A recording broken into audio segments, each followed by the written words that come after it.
বন্ধুরা, আসুন জেনে নেওয়া যাক রামলালার মূর্তির রং কালো কেন। অযোধ্যা যেহেতু রামচন্দ্রের জন্মভূমি, তাই রাম মন্দিরে শ্রীরামের বালক রূপের মূর্তি প্রতিষ্ঠিত হয়েছে। কালো গ্রানাইট পাথরের তৈরি এই বিগ্রহ ঘোর কৃষ্ণবর্ণ। কেন শ্রীরামের কালো মূর্তি তৈরি করা হলো তা নিয়ে কিছু সংশয় দেখা দিয়েছে অনেকের মনে। তার আগে আপনি যদি আমাদের এই ডিএন চ্যানেলে নতুন হয়ে থাকেন তো চ্যানেলটি সাবস্ক্রাইব করে আমাদের পাশে থাকুন এরকম আরো ধর্মীয় ভিডিও পাওয়ার জন্য।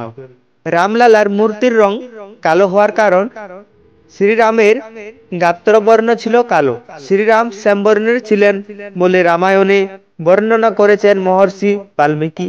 সেই কারণেই এই রামলালা বিগ্রহের রং কালো। এছাড়া রামলালা বিগ্রহটি প্রস্তুত করা হয়েছে নারায়ণ শিলা দিয়ে। এই শিলা কালো রঙের হয়ে থাকে।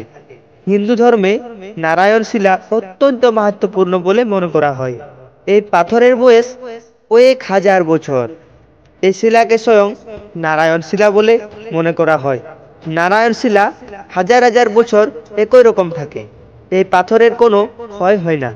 এই রামলালা বিগ্রহকে জলাভিষেক করানো হবে নিয়মিত। নারায়ণ শিলা দিয়ে তৈরি বিগ্রহে জল, চন্দন বা দুধের স্পর্শে কোনো ক্ষতি হবে না। নারায়ণ শিলা দিয়ে তৈরি রামলালা বিগ্রহ হাজার হাজার বছর ধরে একই রকম থাকবে। তো বন্ধুরা, রামলালার মূর্তির রং কালো এই বিষয় নিয়ে নিশ্চয় কারো আর কোনো সংশয় নেই। আজকের ভিডিওটি এই পর্যন্তই।